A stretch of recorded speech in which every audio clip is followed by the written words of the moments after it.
Kimin bu saydığım rayonlara sifarişi varsa, bu rayonlara sifariş gediləcək. Yığaq hazırlayaq, bu yol üstə sizin sifarişlərinizi düşürdə bilərik. Ola bilər kəndlərin adını düzgün deyə bilmərəm, üzr sayarsınız. Şəkinin Kiçik dəhnəsinə gedəcək, Şəkinin Başdaşağı kəndinə gedəcək. Ucara, Təzə Şilyana gələcək, İsmailli Diyallı kəndinə, İsmailli Hacətəmli kəndinə.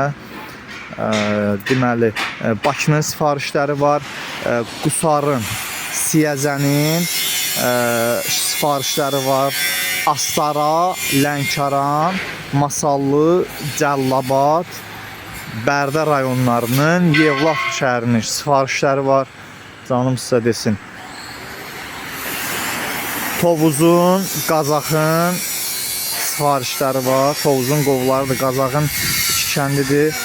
Özümüzün də tam təhvil verdiyimiz iş olacaq. Qazax rayonu Çaylı kəndində qardaş da bizi buradan izləyir. Qardaşlar salamlayırıq. Oğuzun Tayflı kəndinə sifarişimiz var. Qəbələnin Nohurgöl gölün yanındakı kəndə sifarişimiz var. Adı yadında deyil kəndin. Kimin sifarişi var? Qabaqçıdan desin ki, yığaq hazırlayaq, çatdıraq birbaşa ünvanınıza. Qəbələnin 8 metrəlikləridir. Yığılır, hazırlanır. Allahın izni ilə tamamlansın bütün sifarişlər. Salyanın, Neftçalanın, Sabirabadın sifarişləri var. Hansı kimin ki rayonun adı yadımdan çıxırsa, o demək deyil, onu işləmirik. İndi əzbərimdə olanları deyirəm. Videonu bəyənin, paylaşın, ehtiyacı olan hər kəs yararlansın. Kimə bu cür hazır fermalar ehtiyacdır, yığaq göndərib birbaşa qapınıza.